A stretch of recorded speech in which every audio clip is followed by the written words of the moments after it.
حضرت ابو ہریرہ رضی اللہ عنہ سے روایت ہے کہ نبی اکرم صلی اللہ علیہ وسلم نے ارشاد فرمایا، صرف 3 مساجد ایسی ہیں جن کے لیے سفر کیا جا سکتا ہے، ایک مسجد حرام یعنی خانہ کعبہ، دوسری مسجد اقصیٰ، اور تیسری یہ میری مسجد یعنی مسجد نبوی۔ رواہ النسائی۔ سب سے پہلے مختصر طور پر مسجد حرام سے متعلق ضروری معلومات تحریر کرتے ہیں۔ مسجد حرام حضرت آدم و حضرت حوا علیہ السلام کے زمین پر اتارے جانے سے پہلے ہی کعبہ شریف وجود میں آ چکا تھا۔ فرشتے اس کا طواف کرتے اور لبیک کی ندا سے اس خانہ خدا کو آباد کرتے تھے۔ پھر جب حضرت نوح علیہ السلام کے زمانے میں طوفان آیا تو اس میں یہ خانہ خدا بھی نہ بچ سکا اور اس کے آثار و نقوش بھی مٹ گئے، یہاں تک کہ اللہ تعالیٰ کی مشیت کے مطابق یہ مبارک گھر غیر معروف ہو گیا۔ پھر وہ وقت آیا جب اللہ تعالیٰ نے انسانیت کی ہدایت کا فیصلہ فرمایا اور حضرت ابراہیم علیہ السلام کو حکم دیا کہ اپنی بیوی ہاجر کو اور شیرخوار بیٹے اسماعیل کو اس مکے کی وادی میں چھوڑ دیں، جہاں پر باد و بوش کا نام و نشان بھی نہ تھا، صرف ایک بے آب و گیاہ وادی تھی۔ چنانچہ حضرت ابراہیم علیہ السلام نے ان کو اس وادی میں لا کر چھوڑ دیا اور واپسی میں ثنیۃ الوداع کے مقام پر آ کر یہ دعا مانگی، ربنا انی اسکنت من ذریتی بواد غیر ذی زرع عند بیتک المحرم ربنا لیقیموا الصلاة فاجعل افئدة من الناس تهوی الیہم وارزقهم من الثمرات لعلهم یشکرون۔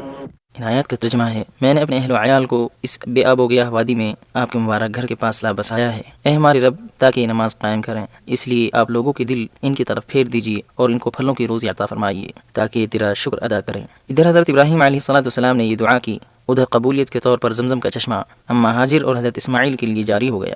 جب بہت سے قبیلوں کو اس مبارک چشمے کا علم ہوا تو وہ کشاں کشاں اس کے پاس آ کر آباد ہونے لگے۔ قبیلہ عمالقہ کو بی بی ہاجر نے قعقاعان کی چوٹی پر رہائش پذیر ہونے کی اجازت دے دی۔ دن گزرتے گئے اور اب وہ وقت آ گیا جب حضرت اسماعیل علیہ السلام جوانی کی دہلیز کو چھونے لگے۔ ماں کو بیٹے کی شادی کی فکر لاحق ہوئی اور پھر جلدی ہی انہوں نے قبیلہ بنی عمالقہ کے سردار کی بیٹی سے حضرت اسماعیل علیہ السلام کی شادی کر دی، جس کا نام عمارہ تھا۔ ایک اور قبیلہ جرہم بھی یہاں آ پہنچا اور اس نے جبل ابو قبیس کی چوٹی پر چاہے زمزم کے مشرق میں ثنیۃ الوداع کے مقام پر بود و باش اختیار کی۔ ابھی چند سال ہی گزرے تھے کہ اللہ تعالیٰ نے حضرت ابراہیم علیہ السلام کو حکم دیا کہ اس مبارک وادی کی زیارت کریں اور بیٹے و بیوی کی خیر خبر لیں۔ چنانچہ حضرت ابراہیم علیہ السلام تشریف لائے، بیٹی کی اہلیہ سے خیریت دریافت کی۔ اہلیہ کو یہ محسوس بھی نہ ہونے پایا کہ خیریت پوچھنے والے بڑے میاں سیدھے سادے الفاظ میں کیا پیغام دے کر جا رہے ہیں۔ حضرت ابراہیم علیہ السلام نے بہو سے فرمایا کہ اسماعیل جب آئیں تو ان کو میرا سلام کہنا اور کہنا کہ آپ اپنے دروازے کی چوکھٹ بدل دیں۔ چنانچہ بیوی نے یہ پیغام حضرت اسماعیل علیہ السلام کو پہنچایا۔ حضرت اسماعیل پیغام کا مطلب فوراً ہی سمجھ گئے کہ ابا جان کا حکم ہے کہ میں اس بیوی کو طلاق دے دوں۔ اس طرح انہوں نے اپنی اہلیہ کو طلاق دے کر اپنے سے جدا کر دیا۔ ادھر قبیلہ جرہم کو جیسے ہی خبر ملی کہ حضرت اسماعیل علیہ السلام نے اپنی اہلیہ کو طلاق دے دی ہے، انہوں نے فوراً ہی حضرت اسماعیل کی شادی اپنے قبیلے میں کر دی اور اللہ تعالیٰ کے برگزیدہ نبی کی مصاہرت کا شرف حاصل کر لیا۔ اسی خاتون کے بطن سے پھر عرب کے قبائل اور اس کے سرداروں کی نسل کا سلسلہ جا ملتا ہے۔ ادھر اللہ تعالیٰ کی مشیت میں یہ فیصلہ ہو چکا تھا کہ اس کا گھر آباد ہو، چنانچہ اللہ تعالیٰ نے حضرت ابراہیم علیہ السلام کو بیت اللہ شریف کی جگہ کی نشاندہی کرائی، اس کی بنیادوں سے باخبر کیا۔ ارشاد باری تعالیٰ ہے، وَإِذْ بَوَّأْنَا لِإِبْرَاهِيمَ مَكَانَ الْبَيْتِ أَلَّا تُشْرِكْ بِي شَيْئًا وَطَهِّرْ بَيْتِيَ لِلطَّائِفِينَ وَالْقَائِمِينَ وَالرُّكَّعِ السُّجُودِ۔ جس کا ترجمہ ہے، اور جب ہم نے ابراہیم کو گھر کی جگہ بتائی اور حکم دیا کہ میرے ساتھ کسی کو شریک نہ کرنا اور میرے گھر کو طواف کرنے والوں اور قیام کرنے والوں اور رکوع و سجدے کرنے والوں کے لیے پاک صاف کرو۔ اس وحی کے بعد پیغمبر خدا حضرت ابراہیم اپنے بیٹے اسماعیل کو ساتھ لے کر بیت اللہ شریف کی تعمیر کے لیے اٹھ کھڑے ہوئے، اس کی حدود کو نمایاں کیا، جگہ کو پاک صاف کیا اور تعمیر کا کام شروع کر دیا۔ حجر اسود سے شمالی رکن تک طول کی مقدار 32 ہاتھ رکھی گئی اور رکن یمانی سے حجر اسود تک طول 20 ہاتھ متعین کیا، اونچائی 7 ہاتھ رکھی اور پھر حجر اسود کو اس کی جگہ پر نصب کیا۔ اس سے فارغ ہو کر 7 چکر طواف کے لگائے۔ اس کے بعد باپ بیٹے نے لوگوں کو اس مقدس گھر کی زیارت کی دعوت دینا شروع کی تاکہ ایک اللہ وحدہ کی عبادت ہو اور بت پرستی کی دنیا سے انسانیت کو چھٹکارا مل سکے۔ جیسے جیسے لوگوں نے یہ مبارک خبر سنی، شوق و مستی سے ان کے دل اللہ تعالیٰ کے اس مبارک گھر کی زیارت کے لیے بے چین ہوئے اور حج کے لیے ایک دوسرے سے بڑھ چڑھ کر پیش قدمی کرنے لگے۔ اللہ تعالیٰ نے ارشاد فرمایا، وَأَذِّن فِي النَّاسِ بِالْحَجِّ يَأْتُوكَ رِجَالًا وَعَلَى كُلِّ ضَامِرٍ يَأْتِينَ مِن كُلِّ فَجٍّ عَمِيقٍ۔ اور لوگوں میں حج کا اعلان کرو کہ تمہاری طرف پیدل اور دبلے پتلے اونٹوں پر جو دور دراز سے چلے آتے ہوں سوار ہو کر چلے آئیں۔ اس مبارک گھر کی تولیت کی ذمہ داری تا حیات حضرت اسماعیل علیہ السلام نے نبھائی۔ پھر ان کی وفات کے بعد اس کی تولیت کی ذمہ داری قبیلہ جرہم نے اپنے کاندھوں پر لی۔ یہاں تک کہ تیسری صدی عیسوی میں جب یمن میں قوم سبا کی سد معارب کا سیلاب آیا تو یہ خانہ خدا تہس نہس ہو گیا۔ قبیلہ اسد و خزاعہ بھی شمال کی طرف ہجرت کرنے پر مجبور ہو گئے۔ قبیلہ خزاعہ نے مکے آ کر قبیلہ جرہم پر غلبہ حاصل کر کے ان کو مکے سے بھگا دیا۔ عمرو بن لحی نامی ایک شخص نے اللہ تعالیٰ کے دین حنیف کو بت پرستی سے بدل دیا۔ حاجیوں پر بتوں کے لیے قربانی فرض کی۔ طواف بیت اللہ کے ارد گرد تالی بجانے اور سیٹی بجانے کا نام رہ گیا تھا۔ ایک زمانے تک یہی حال چلتا رہا، یہاں تک کہ قصی بن کلاب بن مرہ طواف کے لیے آئے۔ یہ نبی اللہ حضرت اسماعیل کی نسل میں سے تھے۔ یہ 5ویں صدی عیسوی کی 5ویں دہائی کا واقعہ ہے۔ ان کو مکہ مکرمہ کی امور اور اس کی سرداری نصیب ہو گئی، جن سے پھر قریش کے عہد کا سلسلہ شروع ہوا اور قبیلہ قریش کی شاخیں مکہ مکرمہ کی وادیوں میں پھیلتی گئیں۔ ان کے کچی اینٹوں و پتھروں سے بنے گھروں میں شعر و شاعری کا چرچا عام ہو گیا۔ کعبے کے آس پاس کی جگہوں کو قصی نے بیت اللہ کے لیے خاص کر دیا۔ یہ صحن کعبہ کے بقدر علاقہ تھا۔ دارالندوہ کی تعمیر کی، جس میں میٹنگ و مشورے کے لیے لوگ جمع ہوتے تھے۔ بیت اللہ کی متصل جگہ کو چھوڑ کر پھر عام اجازت تھی کہ لوگ رہائشی مکانات بنا سکتے ہیں۔ حجاج اکرام کو پانی پلانا بڑے عزت و شرف کا مقام تھا۔ اسی کے ساتھ یہ کام بڑا مشکل بھی، اس لیے کہ اس وقت مکے کی وادی میں پانی کی شدید قلت تھی۔ جرہم نے جب سے چاہے زمزم کو دفن کر دیا تھا، اس وقت سے اب تک اس کا انکشاف نہ ہو سکا تھا۔ ادھر حجاج اکرام کی تعداد میں اضافہ اور مکہ مکرمہ کی اقتصادی حالت کے فروغ کی وجہ سے پانی کی قلت ایک اہم مسئلہ بن گئی، اور قصی کے بعد ہر سردار مکہ کو پانی کی قلت کا مسئلہ پریشان کی رہتا تھا، یہاں تک کہ وہ وقت آیا جب عبد المطلب کے حصے میں سرداری آئی۔ چاہے زمزم کے متعلق معلومات و روایات معروف تھی ہی، اس لیے اب عبد المطلب نے اس کی تلاش شروع کی۔ اسی اثناء میں عبد المطلب نے خواب دیکھا کہ کوئی پکارنے والا ان کو چاہے زمزم کی نشاندہی کے لیے پکارتا ہے اور مکان معین کو کھودنے کے لیے کہتا ہے۔ چنانچہ عبد المطلب جیسے ہی بیدار ہوئے اس جگہ کی کھدائی شروع کرا دی جس جگہ کو خواب میں دیکھا تھا۔ اب کیا تھا، کھدائی کرتے کرتے چشمہ زمزم پھوٹ پڑا۔ حجاج اکرام اور تجارتی قافلوں کی آمد بکثرت ہوئی، جس کی وجہ سے 10-12 سال میں مکہ مکرمہ تجارتی مرکز بن گیا۔ جنوب میں یمن و حبشے کے آنے جانے والے قافلے یہاں سے ہو کر گزرتے۔ اسی طرح شمال میں روم و فارس کے تجارتی قافلوں کی یہی گزرگاہ تھی۔ یہی نہیں بلکہ مشرق میں ہندوستان سے تجارتی روابط شروع ہوئے تو مغربی سمت میں مصر و افریقہ کے ملکوں سے تجارتی لین دین کے معاملات مستحکم ہو گئے۔ گویا یہ تمہید تھی اشرف الانبیاء خاتم الرسل سیدنا محمد رسول اللہ صلی اللہ علیہ وسلم کے استقبال کی۔ سرور دو عالم صلی اللہ علیہ وسلم عام الفیل 571 میلادی میں اس دنیا میں جلوہ افروز ہوئے۔ مکہ مکرمہ کی پربہار فضاؤں میں آپ صلی اللہ علیہ وسلم کی نشوونما ہوئی، لوگوں سے آپ شناسا ہوئے اور لوگ آپ صلی اللہ علیہ وسلم سے متعارف ہوئے۔ آپ صلی اللہ علیہ وسلم اپنی شرافت و نیک طبیعت کی وجہ سے لوگوں کے محبوب بن گئے، امانت دار کہلائے۔ آپ صلی اللہ علیہ وسلم نے حضرت خدیجہ رضی اللہ عنہا سے شادی فرمائی۔ ابھی چند سال ہی گزرے تھے کہ توحید و رسالت کی امانت سے آپ کو سرفراز کیا گیا اور غار حرا سے نور توحید اور ملت اسلامیہ کی روشن تاریخ کا آغاز ہوا۔ غار حرا میں سب سے پہلی وحی نازل ہوئی۔ بسم اللہ الرحمن الرحیم۔ اللہ تعالیٰ نے ارشاد فرمایا، اقرأ باسم ربك الذي خلق خلق الإنسان من علق اقرأ وربك الأكرم الذي علم بالقلم علم الإنسان ما لم يعلم۔ پڑھیے اپنے اس رب کے نام سے جس نے پیدا کیا انسان کو خون کے لوتھڑے سے۔ پڑھیے اور تمہارا رب بڑا کریم ہے جس نے قلم سے سکھایا انسان کو وہ سکھایا جو وہ نہیں جانتا تھا۔ وہ سب سے پہلی وحی تھی جو رسول اللہ صلی اللہ علیہ وسلم پر نازل ہوئی اور جس کی روشنی مکے کی وادی سے نکل کر چہاردانگ عالم میں پہنچی۔ یہ دعوت اسلام 13 سال تک مکہ مکرمہ ہی میں رہی، جہاں صاحب دعوت و فخر رسول صلی اللہ علیہ وسلم کو حقد و حسد، ایذا و تکلیف کا شدید سامنا کرنا پڑا۔ آپ صلی اللہ علیہ وسلم کے خلاف قتل کی سازشیں بنائی گئیں۔ اس پر ہی بس نہیں بلکہ آپ کے ساتھ آپ کے خاندان اور صحابہ کرام کا 3 سالہ بائیکاٹ کیا۔ بالآخر حضور صلی اللہ علیہ وسلم کو ہجرت کی دعوت دے دی گئی۔ اب کیا تھا، کفار کو جیسے ہی اندازہ ہوا کہ اب محمد صلی اللہ علیہ وسلم مکہ چھوڑنے والے ہیں، سب کے سب مشرکین اکٹھا ہوئے اور سرور دو عالم صلی اللہ علیہ وسلم کے گھر کا محاصرہ کر لیا۔ ادھر یہ مکر و فریب کا جال بچھا رہے تھے، ادھر اللہ تعالیٰ نے ان کے فریب کاری کی ناکامی کا فیصلہ فرما لیا تھا۔ چنانچہ رسول اللہ صلی اللہ علیہ وسلم معجزانہ طور پر سورہ یاسین کی آیت وجعلنا من بين أيديهم سدا ومن خلفهم سدا فأغشيناهم فهم لا يبصرون پڑھتے ہوئے ان کے اوپر پھونکتے ہوئے بحفاظت خداوندی ابو بکر رضی اللہ عنہ کو ساتھ لے کر مدینہ منورہ کے لیے روانہ ہوئے۔ مکہ مکرمہ سے مدینہ منورہ کا راستہ شمال کی طرف سے تھا، مگر احتیاطی طور پر آپ صلی اللہ علیہ وسلم نے مکے کی جنوبی سمت سے سفر شروع کیا۔ ثنیۃ الوداع کے مقام پر پہنچ کر آپ صلی اللہ علیہ وسلم نے اپنی جائے پیدائش اور محبوب شہر اور مبارک و مقدس خانہ خدا کو الوداع کہا۔ تقریباً 10 کلومیٹر کی مسافت طے کر کے جبل ثور کی غار میں بقصد آرام اور دشمن کی نظروں سے مختفی ہونے کے لیے قیام پذیر ہوئے۔ حضرت ابو بکر رضی اللہ تعالی عنہ کو رسول اللہ صلی اللہ علیہ وسلم کی زندگی کی شدید فکر لاحق رہتی تھی۔ آپ صلی اللہ علیہ وسلم حضرت ابو بکر رضی اللہ عنہ کو تسلی دیتے اور فرماتے، اے ابو بکر، تمہارا ان دو کے بارے میں کیا خیال ہے جن کا تیسرا ساتھی اللہ تعالیٰ ہو؟ اللہ تعالیٰ نے سورہ توبہ میں ارشاد فرمایا، إلا تنصروه فقد نصره الله إذ أخرجه الذين كفروا ثاني اثنين إذ هما في الغار إذ يقول لصاحبه لا تحزن إن الله معنا۔ اس کا ترجمہ یہ ہے، اگر تم پیغمبر کی مدد نہ کرو گے تو خدا ان کا مددگار ہے، اور وہ وقت تم کو یاد ہوگا جب ان کو کافروں نے گھروں سے نکالا، اس وقت دو ہی شخص تھے جب وہ دونوں غار ثور میں۔ اس وقت پیغمبر اپنے رفیق و ساتھی کو تسلی دیتے تھے کہ غم نہ کرو، خدا ہمارے ساتھ ہے۔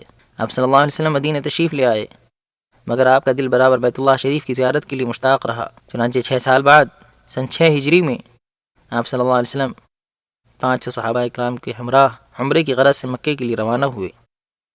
ساتھ میں تلوار کے علاوہ کوئی اسلحہ نہیں لیا۔ قریش مکہ کو جیسے ہی آپ صلی اللہ علیہ وسلم کی مکے آمد کی اطلاع ملی، انہوں نے 200 شہ سواروں کو بھیجا تاکہ ان کو مکے داخل ہونے سے روک دیں۔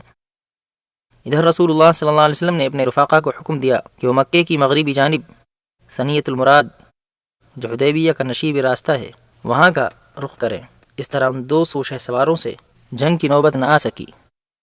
اب رسول اللہ صلی اللہ علیہ وسلم نے مسلمانوں کا ایک وفد قریش کے پاس بھیجا کہ ہمیں عمرے کی اجازت دے دی جائے۔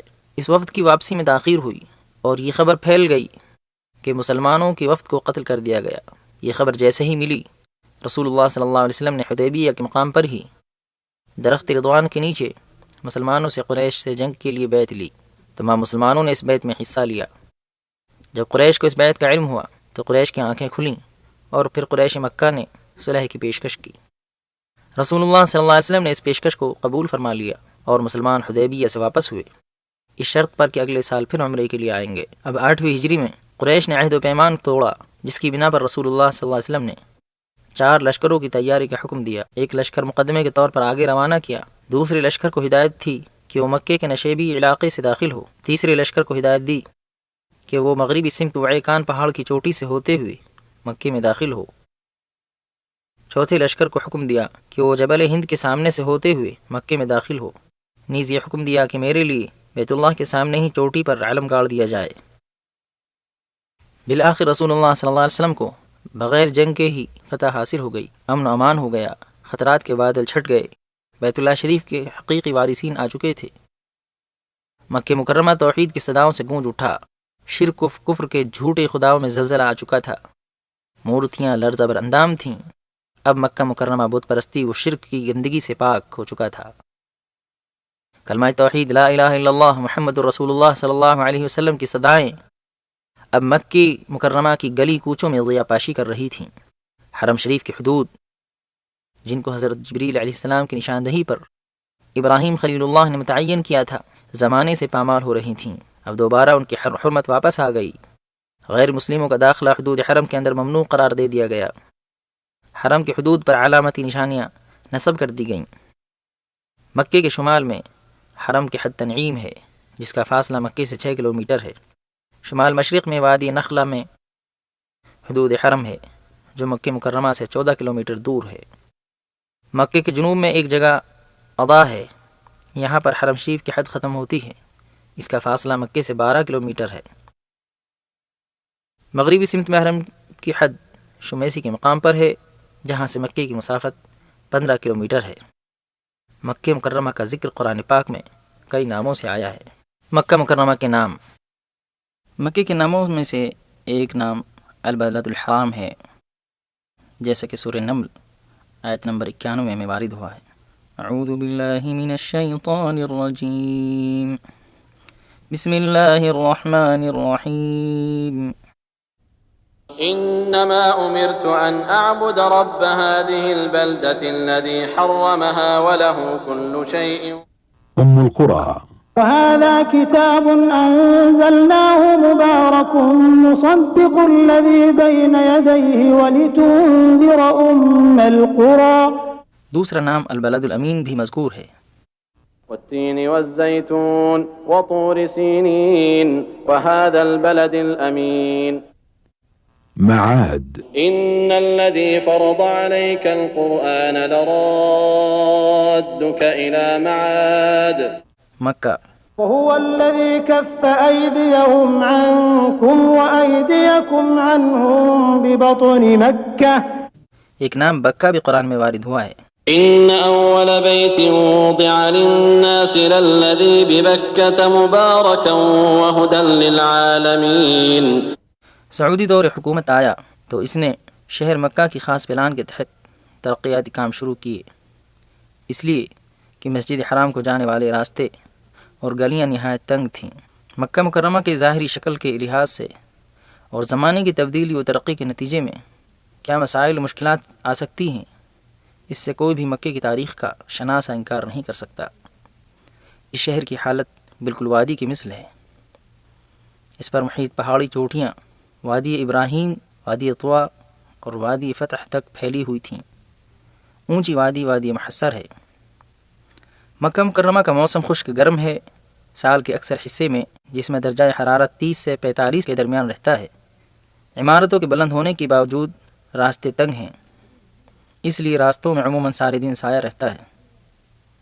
حرم شریف کی سب سے پہلی توسیع خلیفہ راشد حضرت عمر بن الخطاب رضی اللہ عنہ نے سن 17 ہجری میں کرائی۔ اس کے بعد 18 ہجری میں حضرت عثمان غنی رضی اللہ عنہ نے توسیعی کام کرایا۔ اس کے بعد سے دور اموی، دور عباسی اور اسی طرح عثمانی و سعودی دور حکومت کے مختلف وقتوں میں حرم شریف کا توسیعی کام ہوتا رہا۔ دور سعودی میں سعودی فرمانروا شاہ عبدالعزیز آل سعود نے 1368 ہجری میں حرم شریف کی توسیع کا اعلان کیا۔ یہ تاریخ کی اپنی نوعیت کی اہم ترین توسیع تھی، جس میں 20 سال تک مسلسل کام چلتا رہا، جس میں حرم شریف کے خارجی ساحات کی توسیع نہایت اہمیت کی حامل ہے، جس کا کل رقبہ 1,60,000 مربع میٹر ہے، جبکہ سابقہ رقبہ صرف 19,000 میٹر تھا۔ مسجد حرام کی دونوں منزلوں کے اندرونی و بیرونی حصوں میں پتھروں کے ٹائل لگا دیے گئے۔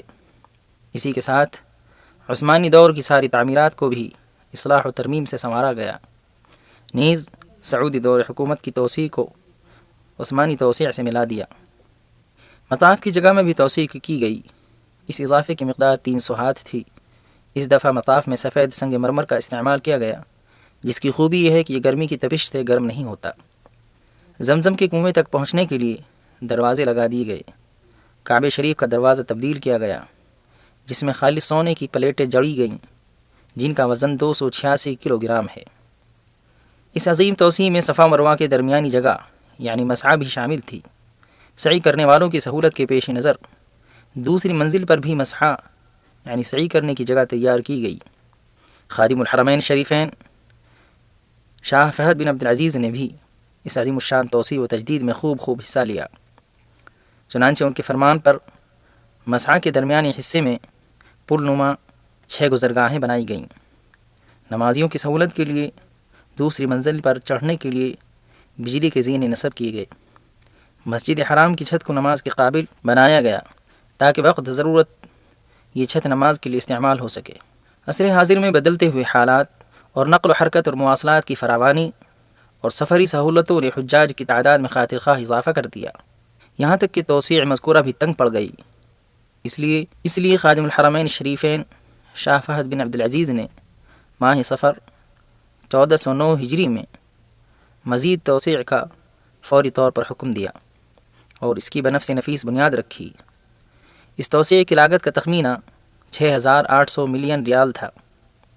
اس میں حرم شریف کے مغربی سمت چھوٹے بازار والے صحن کی توسیع بھی شامل تھی۔ اس توسیع میں اس کا لحاظ رکھا گیا کہ ڈیزائن اور ظاہری شکل سابقہ حرم کی عمارت سے مختلف نہ ہونے پائے۔ اس نئی توسیع کا ایک صدر دروازہ رکھا گیا جس کا نام ملک فہد گیٹ باب الملک فہد ہے۔ اس کے علاوہ چھوٹے دروازے ہیں جن کی تعداد 14 ہے۔ پرانے دروازے ان کے علاوہ ہیں۔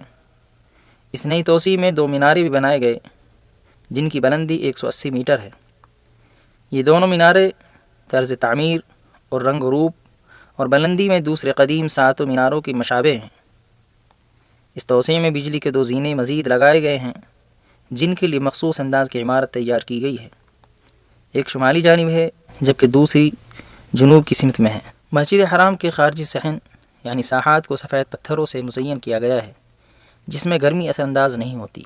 اس توسیع کے بعد اب تقریباً 10 لاکھ نمازی بیک وقت مسجد حرام میں نماز ادا کر سکتے ہیں۔ رمضان کے آخری عشرے کا جو دل ربا منظر ہوتا ہے ویسا منظر سارے سال نہیں ہوتا۔ ان دنوں میں تراویح اور قیام اللیل کا خاص اہتمام ہوتا ہے۔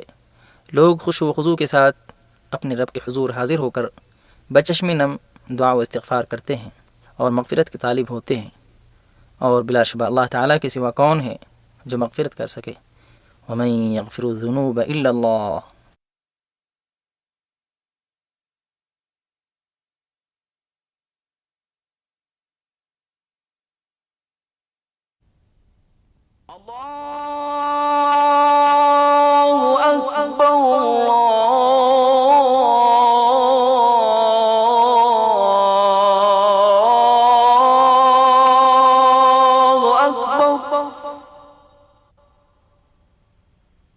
أشهد أن لا إله إلا الله۔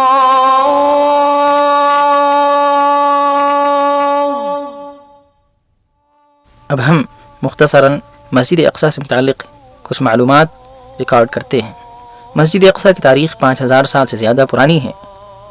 اس میں پہلے یبوسی قوم کے لوگ آباد، پھر عرب قبیلہ کنعان کی نسل کے لوگ آباد ہوئے جن کے دور میں یہ جگہ امن و سکون کا گہوارہ بن گئی۔ ان لوگوں نے مستقل تہذیب و تمدن کی بنیاد رکھی۔ خیر و برکات سے یہ سرزمین بہرور ہوئی۔ زیتون کا درخت محبت کی علامت اور امتنان و تشکر کا رمز تھا۔ اس سب کے باوجود یہاں کے باشندوں نے 25 سے زیادہ مرتبہ دشمنوں سے مقابلہ کیا، مگر ہمیشہ فتح یابی نصیب ہوئی اور یہ لوگ بآرام و سکون رہتے رہے۔ یہ شہر دوسرے بہت سے شہروں سے مختلف رہا ہے۔ یہ مہتم بالشان مقام ہے جہاں سے براہ راست زمین سے آسمان کا کنکشن جڑا تھا۔ پاکیزگی کی لہریں بھی یہاں سے اٹھی تھیں۔ یہاں سے آسمانوں کا سفر کرنے والے مسافر کی ضیاءپاشیاں عاشقوں پر ہی نہیں بلکہ شجر و حجر تک پر پڑیں۔ شب معراج کے بعد سے اس مقدس جگہ کی اہمیت مسلمانوں کے نزدیک دو چند ہو گئی تھی۔ اب یہ صرف قبلہ اول نہیں بلکہ نقطۂ معراج حبیب صلی اللہ علیہ وسلم بھی تھا۔ اس کی محبت اہل ایمان کے دلوں میں گھر کر چکی تھی۔ اس کی زیارت کا شوق دل دل میں رچ بس چکا تھا۔ اس شہر مقدس نے وہ منظر بھی دیکھا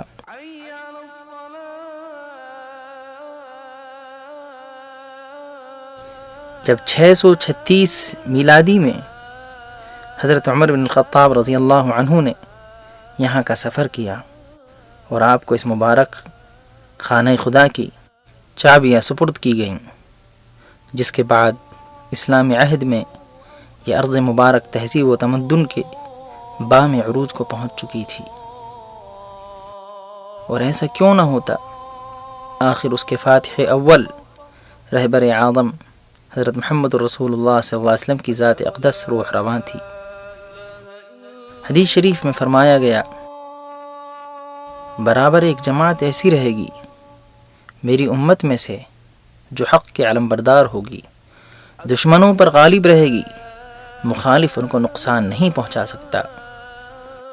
اس طرح جماعت رہے گی یہاں تک کہ اللہ تعالیٰ کا مقررہ وقت نہ آ جائے۔ صحابہ اکرام رضی اللہ عنہ نے دریافت کیا، یا رسول اللہ یہ جماعت کہاں ہوگی؟ آپ صلی اللہ علیہ وسلم نے فرمایا، بیت المقدس اور اس کے آس پاس۔ مسجد اقصیٰ یا بیت المقدس کی پیمائش 1,46,000 مربع میٹر ہے، جس میں دیواروں کے اندر کا سارا علاقہ شامل ہے۔ اس میں کئی گزرگاہیں ہیں، برآمدے ہیں جن کو بادشاہوں اور عمرا نے بنوایا۔ پانی کی بھی کئی سبیلیں ہیں جن میں سب سے زیادہ مشہور قائتبائی سبیل ہے، میٹھے کنویں 25 سے زیادہ ہیں۔ یہ وہ مسجد ہے جس کی موجودہ شکل حضرت عمر بن خطاب رضی اللہ عنہ نے تیار کرائی، اور تعمیری شروعات اموی خلیفہ عبد الملک بن مروان نے کی، اور تکمیل اس کے بیٹے ولید بن عبد الملک کے ذریعے 705 عیسوی میں ہوئی۔ قدیم زمانے میں مسجد میں جلنے والی قندیلوں کی تعداد 700 تھی۔ بعض لوگ مسجد اقصی نہیں آ سکتے تھے تو وہ قندیلوں میں جلنے کے لیے تیل بھیجتے تھے۔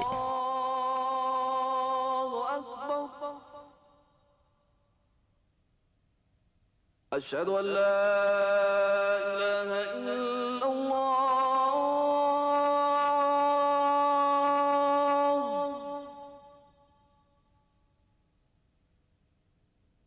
أشهد أن یہاں ایک ایسا قبہ ہے جس کے بارے میں مورخین کا خیال ہے کہ یہ دنیا کی تعمیرات میں بے نظیر ہے اور نہایت خوبصورت ہے، جس کی تعمیری نگرانی 2 فلسطینی انجینئروں کے ذمے تھی، رجا بن حیا الکندی بیان کے باشندے تھے اور یزید بن سلام قدسی کے رہنے والے تھے۔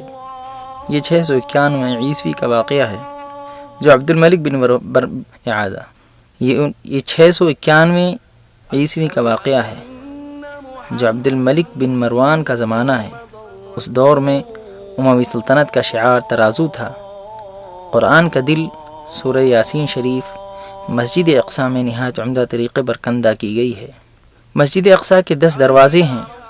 پرانے قدس شہر کے دروازوں کی تعداد 7 ہے۔ ان کے علاوہ مسجد اقصی اور شہر کے کچھ ایسے دروازے بھی ہیں جو بند ہیں۔ شہر کی خارجی حفاظتی دیواریں یعنی فصیلیں 17 دفعہ سے زیادہ منہدم ہوئی ہیں، مگر پھر جلد ہی دوبارہ تعمیر ہوتی رہی ہیں۔ مسجد اقصی کی تعمیر آخری بار 1546 عیسوی میں سلطان سلیمان قانونی کے ذریعے عمل میں آئی۔ 4 جانب اذان خانے بنائے گئے ہیں۔ برجوں کی تعداد 34 ہے۔ یہاں کی در و دیوار میں خیر و برکتیں مشاہد و محسوس ہیں۔ اذان خانوں کی خوبصورتی بھی قابل دید ہے۔ 30 جولائی 1980 عیسوی میں اسرائیلی کنیسے نے یہ اعلان کیا کہ قدس شہر اسرائیل کا پائے سلطنت ہمیشہ کے لیے بنایا جاتا ہے۔ اس قانون کی حمایت تمام پارٹیوں نے کی۔ أشهد أن لا إله إلا الله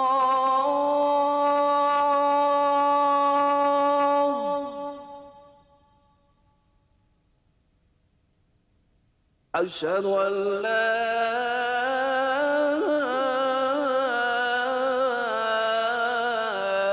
إله إلا الله.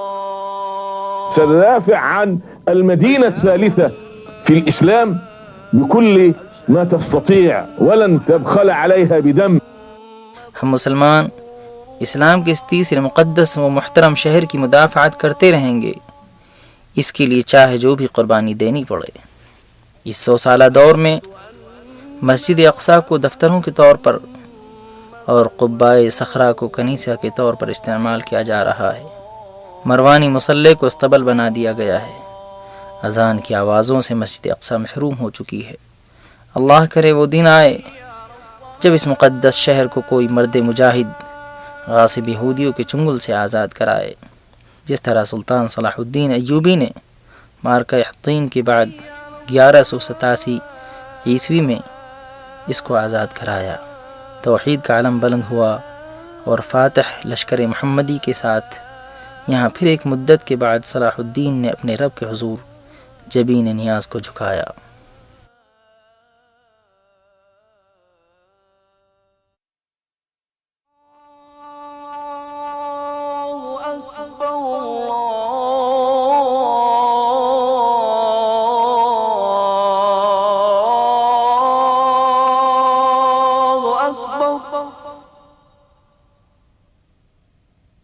أشهد أن لا إله إلا الله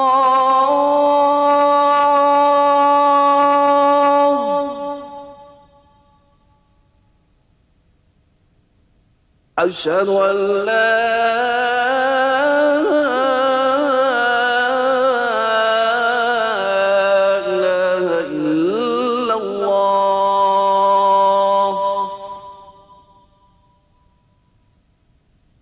أشهد أن محمد رسول الله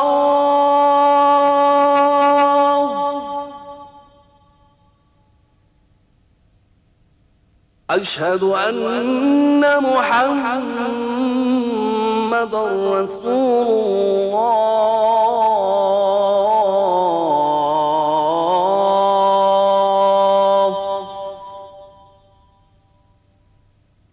حي على الصلاة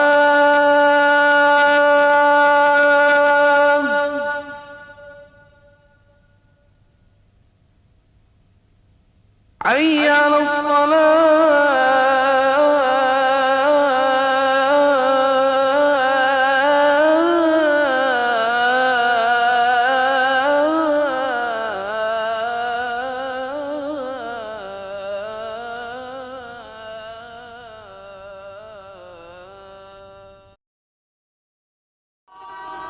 ہم مدینہ منورہ میں آپ کو خوش آمدید کہتے ہیں۔ یہ وہ شہر ہے جو ایمان کی پناہ گاہ ہے اور نبی کریم صلی اللہ علیہ وسلم کی آرام گاہ ہے۔ ترقی اور تمدن کی نئی چمک دمک کے ساتھ ہم آپ کا خیر مقدم کرتے ہیں تاکہ اس سفر نامے کو پڑھیں جس میں یہ شہر ایک نامعلوم تاریخی دور سے گزر کر ایسی روشنی کی طرف آیا ہے جس نے سارے عالم کو جگمگا دیا۔ اللہ کے رسول حضرت نوح علیہ السلام کی چوتھی پشت میں سے کچھ لوگ بابل کی سرزمین چھوڑ کر کسی نئے وطن کی تلاش میں نکلے۔ وہ ایک ایسے سرسبز علاقے میں پہنچے جسے چاروں طرف سے پہاڑوں اور آتش فشانی چٹانوں نے گھیر رکھا تھا۔ بس وہیں پڑاؤ ڈالا اور ایک چھوٹا سا گاؤں آباد کیا جسے اپنے سردار کے نام پر یثرب کا عنوان دیا۔ یہ گاؤں آہستہ آہستہ بڑھنے لگا۔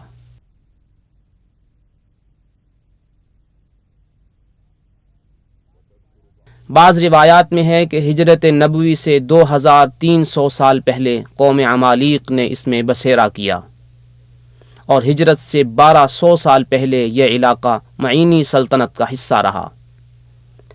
آثار قدیمہ کے بعض نقشوں سے معلوم ہوتا ہے کہ یہ علاقہ بابلی حکمران نبو نیت کے زیر نگرانی رہا ہے، جس نے ہجرت سے 1100 سال پہلے تیماء پر 10 سال حکومت کی۔ ہجرت سے 500 سال پہلے جب رومیوں نے قوم یہود کو منتشر کیا تو ان میں سے کچھ لوگوں نے یہاں آ کر پناہ لی۔ ہجرت سے 300 سال پہلے یمن کے 2 قبیلے اوس خزرج یہاں آ کر آباد ہو گئے۔ گزشتہ صدیوں میں مختلف لوگ انفرادی اور اجتماعی طور پر یہاں آ کر آباد ہوتے رہے۔ اس ملی جلی آبادی سے ایک ایسا معاشرہ وجود میں آیا جس نے کاشتکاری کے میدان میں خوب ترقی کی۔ مختلف سبزیوں، کھجوروں اور پھلوں کے باغات یثرب میں لہلہانے لگے۔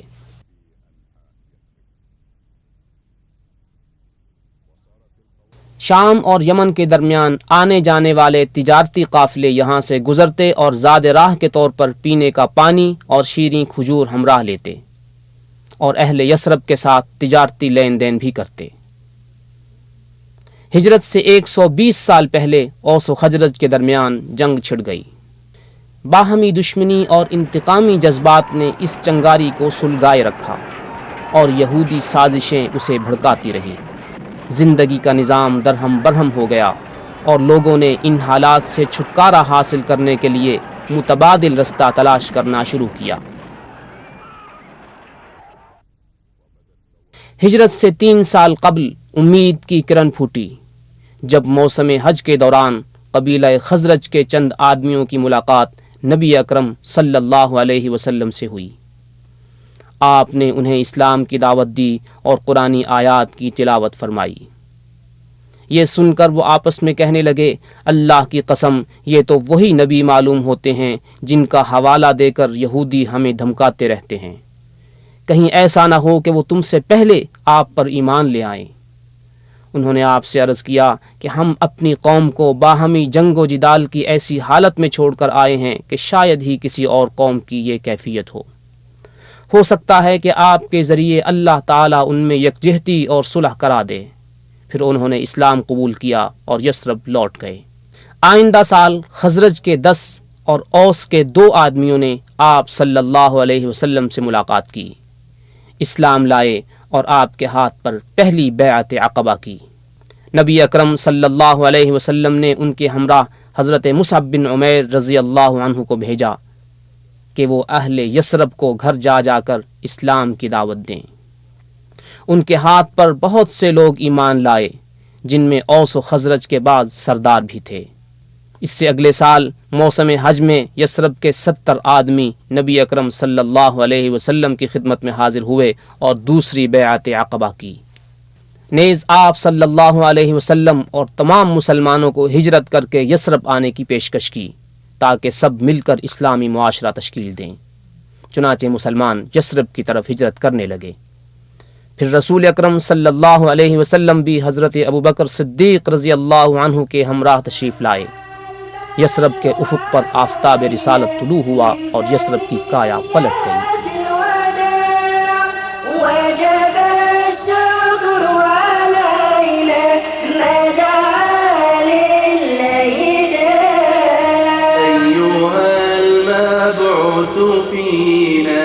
جئت بالأمر المطاع جئت شرفت المدينة۔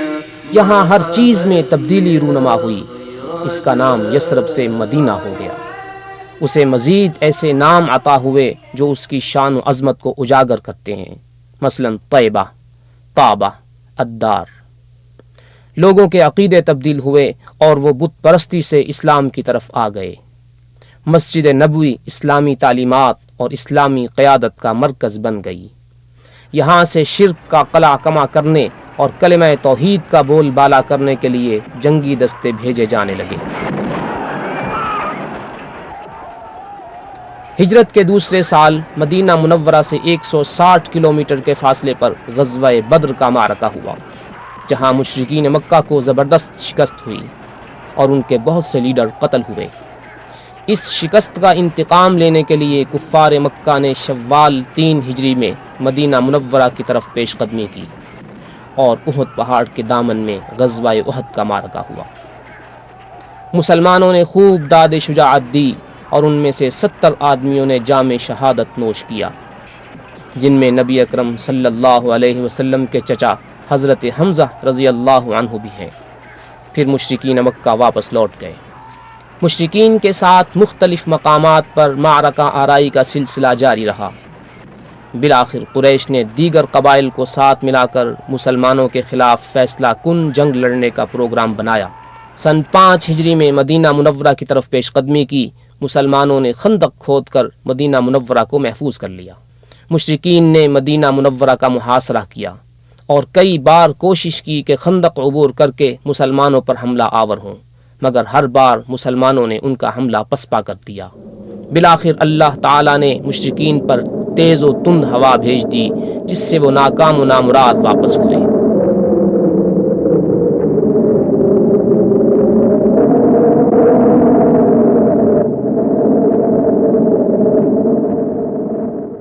نبی اکرم صلی اللہ علیہ وسلم اور آپ کے خلفائے راشدین کے دور میں مدینہ منورہ مسلمانوں کی عظیم سلطنت کا دارالحکومت رہا۔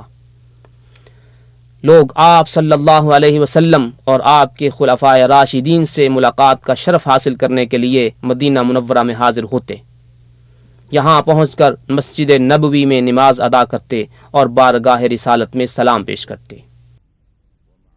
جب مسلمانوں کی تعداد بڑھ گئی تو مسجد نبوی کی توسیع کی ضرورت پیش آئی۔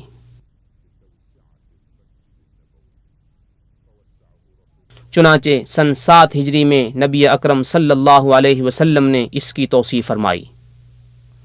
پھر سن 17 ہجری میں خلیفہ راشد حضرت عمر بن خطاب رضی اللہ عنہ نے اس کی تعمیر و توسیع کی۔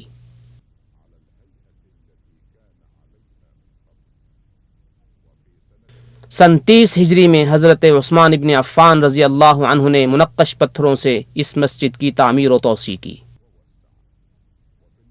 مسجد نبوی ہی وہ مرکز تھی جہاں سے اسلام کی دعوت اور جہاد کے قافلے روانہ ہوتے رہے اور تمام جزیرہ عرب، شام، عراق، مصر اور شمالی افریقہ تک دین اسلام کا بول بالا ہو گیا۔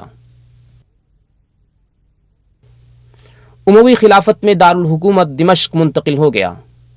جس سے حکومتی زندگی کی رونق اور سیاسی ہنگامہ بھی وہیں منتقل ہو گیا۔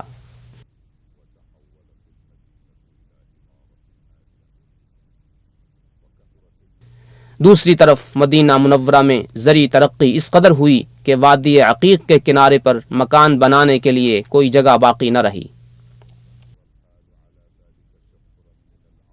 مسجد نبوی کی علمی مرکزیت کا اندازہ اس سے لگایا جا سکتا ہے کہ یہاں امام مالک بن انس جیسے شہرہ آفاق عالم پیدا ہوئے اور دور دور سے لوگ ان کے حلقہ درس میں شرکت کے لیے آتے۔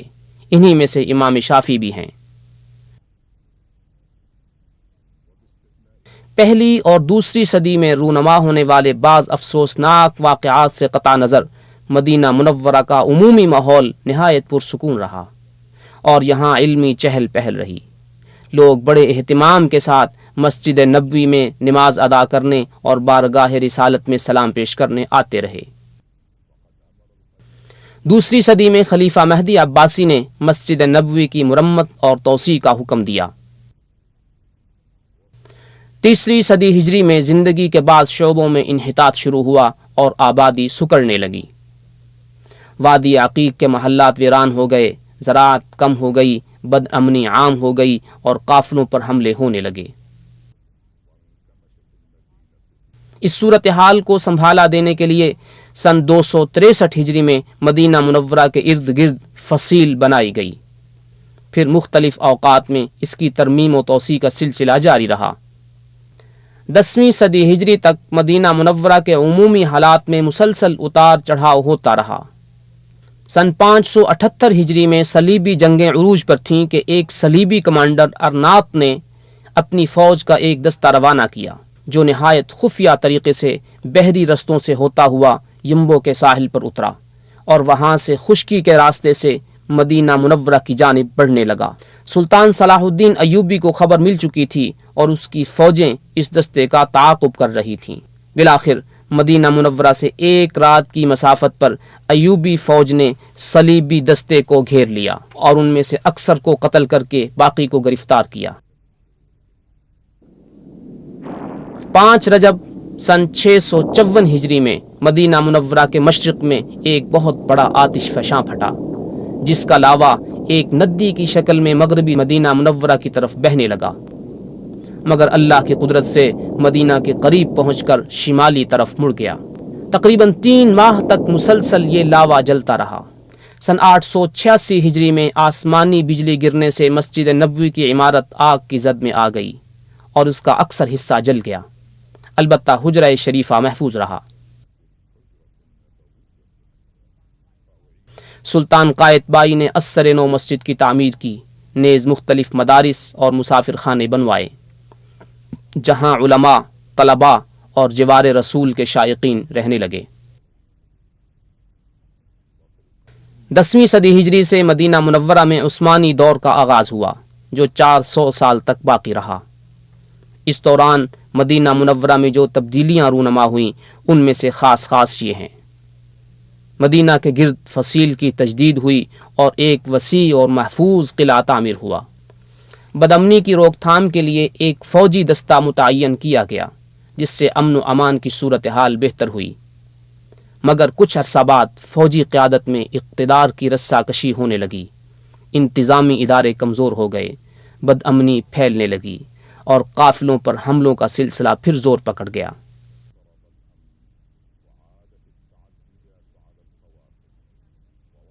مدینہ شہر کے اندر بھی اضطراب و بے چینی پھیلنے لگی، مگر صورتحال پر قابو پا لیا گیا۔ سن 1220 ہجری میں اہل مدینہ نے اصلاحی تحریک کے علمبرداروں کے ہاتھوں پر بیعت کی اور پہلی سعودی حکومت کو تسلیم کیا اور 6 سال تک امن و سکون کی زندگی بسر کی۔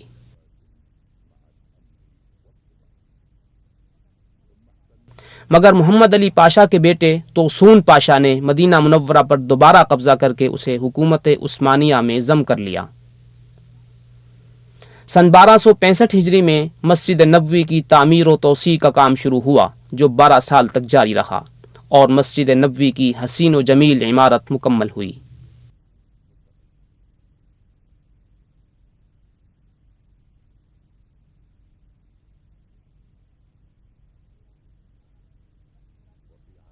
سن 1318 ہجری میں ایک طاقتور وائرلیس اسٹیشن نصب کیا گیا جس کے ذریعے مدینہ کو ترکی دارالحکومت استنبول سے جوڑ دیا گیا۔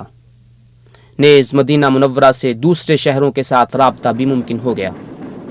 سن 1326 ہجری میں دمشق سے مدینہ منورہ تک ریلوے لائن نصب کی گئی جس سے مدینہ منورہ کی اقتصادی اور معاشرتی زندگی میں زبردست تبدیلی آئی۔ تجارت کو فروغ ہوا، دولت کی بہتات ہو گئی اور مدینہ کی آبادی 10,000 سے بڑھ کر 80,000 تک جا پہنچی۔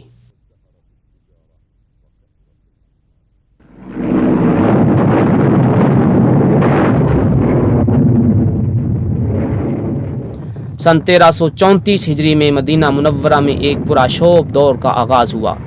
یہ پہلی جنگ عظیم کا زمانہ ہے۔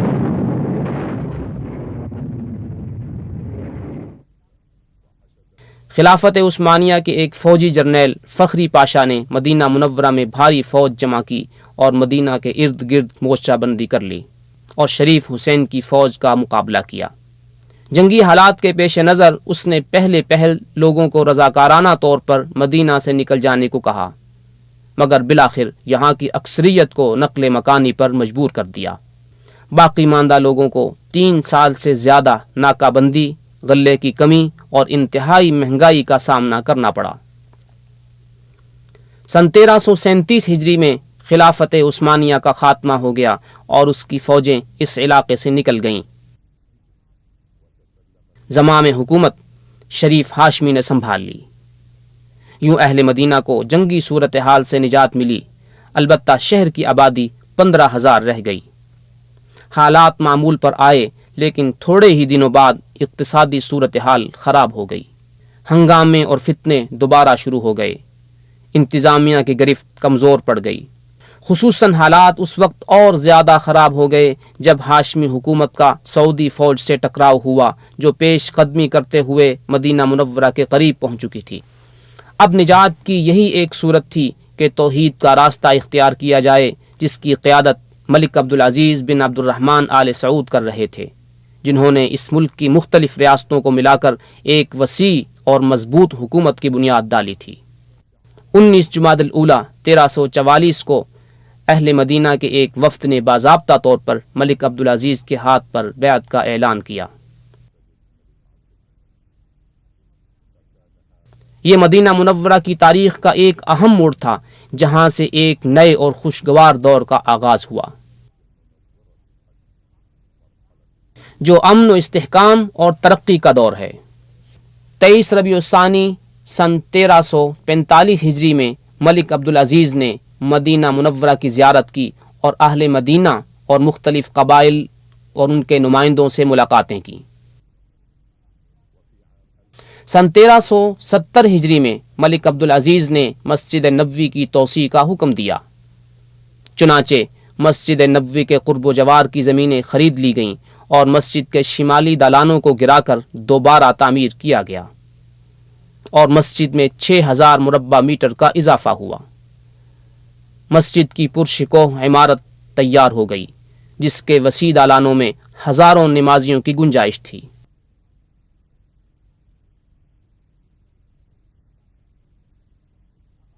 مختلف شہروں کی آبادی پھیل گئی اور ان کا رقبہ کئی گنا زیادہ ہو گیا۔ الغرض مختلف شعبہائے زندگی، تہذیب، تمدن، ثقافت و اقتصاد میں ترقی کا عمل جاری رہا۔ سن 1381 ہجری میں جامعہ اسلامیہ کا افتتاح ہوا جہاں مختلف ممالک کے طلباء کو اسلامی علوم و معارف حاصل کرنے کا موقع ملا۔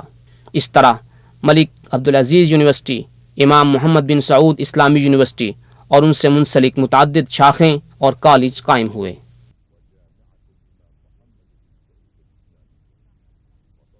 مدینہ منورہ میں ایک ماہنامہ المنہل کے نام سے جاری ہوا، پھر روزنامہ المدینۃ المنورہ شائع ہونے لگا جس نے ثقافتی شعور بیدار کرنے میں اہم کردار ادا کیا۔ 15ویں صدی ہجری کے پہلے عشرے میں چند نمایاں تبدیلیاں واقع ہوئیں۔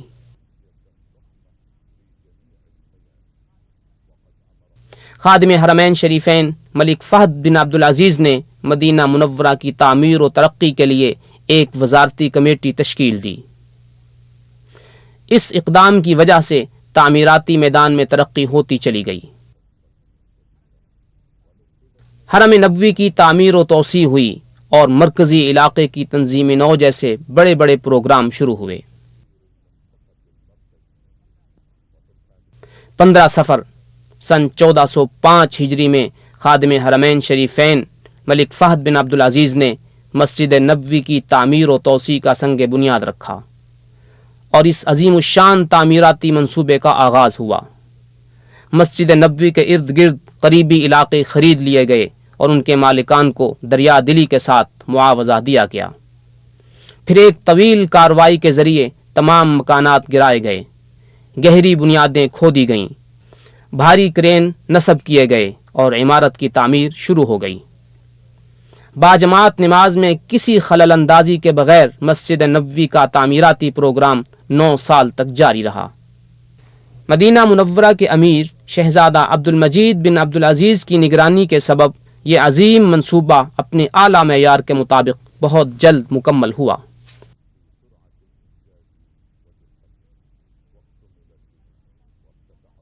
سن 1414 ہجری میں خادم حرمین شریفین ملک فہد بن عبدالعزیز کے ہاتھوں اس کا افتتاح ہوا۔ اس توسیع کی وجہ سے مسجد نبوی میں 82,000 مربع میٹر کا اضافہ ہوا اور مسجد نبوی کی چھت کو ایسے انداز سے تیار کیا گیا کہ اس پر ہزاروں لوگ نماز ادا کر سکتے ہیں۔ بیرونی صحن کے نیچے گاڑیوں کے لیے پارکنگ بنائی گئی ہے جس میں 5,000 گاڑیاں کھڑی ہو سکتی ہیں۔ مسجد نبوی سے 7 کلومیٹر کے فاصلے پر ایئر کنڈیشن پلانٹ نصب کیا گیا ہے جسے وسیع سرنگوں کے ذریعے مسجد نبوی سے ملایا گیا اور اس میں پائپ لائن بچھا دی گئی ہے جو ٹھنڈک کو منتقل کرتی ہے۔ اب مسجد نبوی فن تعمیر کا ایک نادر نمونہ بن چکی ہے جہاں زائرین عبادت کے دوران نہایت راحت و سکون محسوس کرتے ہیں۔ ذلك فضل الله يؤتيه من يشاء والله ذو الفضل العظيم۔ مسجد نبوی کی توسیع کے ساتھ ساتھ شہر کے مرکزی علاقے کی تعمیر نو کے منصوبے پر بھی کام ہوتا رہا۔ اس پروگرام کی تکمیل کے لیے 25 لاکھ مربع میٹر پر کام شروع ہوا جس میں سے نصف رقبہ عمارتوں کے تعمیر کے لیے مخصوص کیا گیا اور بقیہ حصہ سڑک، فٹ پاتھ، قبرستان بقیع اور دیگر ضروری تعمیرات کے لیے ہے۔ یہ منصوبہ فن تعمیر کے جدید اصولوں کے مطابق تیار کیا گیا ہے۔ بہت سے رہائشی اور تجارتی کمپلیکس مکمل ہو چکے ہیں، ان میں سے ہر ایک جدید طرز کے سینکڑوں رہائشی کمروں اور شاپنگ سینٹروں پر مشتمل ہے۔ اب مرکزی علاقہ تعمیر نو کے ابتدائی مرحلوں سے گزر چکا ہے اور ایسا لگتا ہے کہ مدینہ منورہ فن تعمیر کے عالمی معیار اور جدید وسائل سے آراستہ ہو کر مسجد نبوی کو دائرے میں لیتا ہوا نمودار ہو رہا ہے، جہاں زائرین کے لیے بہترین رہائش اور دیگر سہولتیں موجود ہیں۔ مدینہ منورہ کی تاریخی مساجد کی تعمیر و توسیع کا کام بھی مکمل ہو چکا ہے، جن میں اسلام کی اولی مسجد مسجد قباء سر فہرست ہے۔ اس کی عمارت پرانی ہو چکی تھی، لہذا اسے ازسر نو تعمیر کیا گیا، جس کی ملحقہ عمارات سمیت کل رقبہ 13,500 مربع میٹر ہے۔ اس کے آس پاس کا علاقہ یوں منظم کیا گیا ہے کہ یہ مسجد فن تعمیر کا ایک خوبصورت شاہکار نظر آتی ہے۔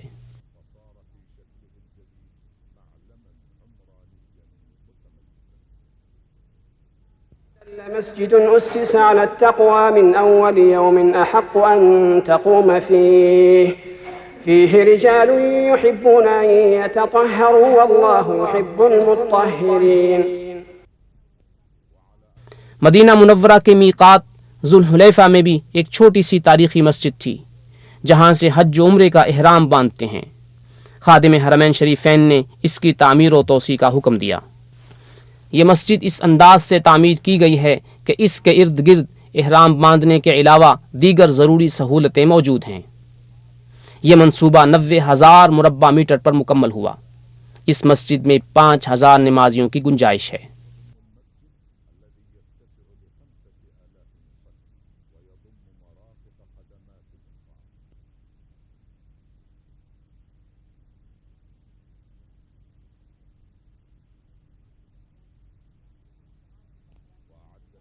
یہاں کی بلدیاتی انتظامیہ نے شہر کا ایک تنظیمی ڈھانچہ اس طرح تیار کیا کہ آبادی کو 3 دائروں میں تقسیم کر دیا گیا. تمام محلوں میں باغیچے لگوائے تاکہ مدینہ ایک چمنزار بن جائے جس کی رعنائی اس کی عظمت کی آئینہ دار ہو اور ان ایمانی اقدار کی عکاس ہو جو ہمیشہ سے اس کا ترہ امتیاز رہا ہے. نیز یہاں کے مکین اور زائرین ایمانی حلاوت اور روحانی سکون محسوس کریں اور پرسکون قیام سے بہرہ مند ہوں. اسی ترقی کی ایک یادگار جس پر تاریخی اور ایمانی چھاپ ہے وہ شافعت کمپلیکس ہے جو دنیا میں قرآن کریم کی خدمت و طباعت کا سب سے بڑا مرکز ہے.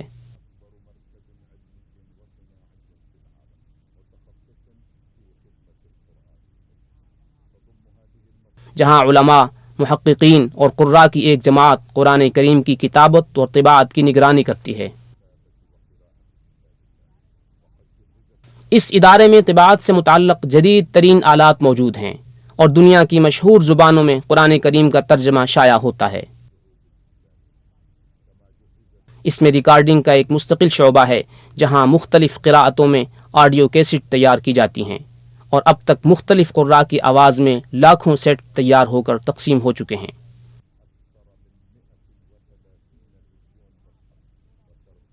یہاں اب تک 14 کروڑ سے زیادہ قرآن کریم اور اس کے مختلف ترجمے چھپ چکے ہیں. یوں مدینہ کی سرزمین جو عہد نبوی میں اسلام کا پیغام پھیلانے کے کام آئی تھی آج بھی اسے 4 دانگ عالم پھیلا رہی ہے. اور یہ پریس اس کارگزاری کی یاد تازہ کرتا ہے جب حضرت ابوبکر صدیق اور حضرت عثمان رضی اللہ عنہ نے قرآن کریم کو یکجا کیا اور ایک رسم الخط میں لکھوا کر مختلف اسلامی علاقوں میں روانہ کیا. یہ سب کچھ مدینہ منورہ کی عظمت کے واضح نشان ہیں. لہٰذا اسی کا حق ہے کہ کتاب اللہ کی خدمت کا شرف ہمیشہ اسے حاصل رہے.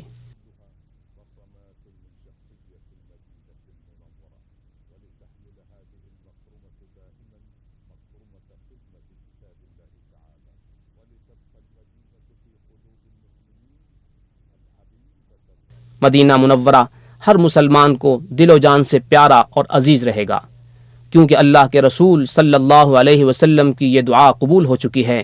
اللہم حبب الینا المدینۃ کحبنا مکۃ او اشد حبا. اے اللہ ہمارے دل میں مدینہ منورہ کو مکہ مکرمہ جیسا محبوب بنا دے بلکہ اس سے بھی زیادہ. وآخر دعوانا ان الحمد للہ رب العالمین.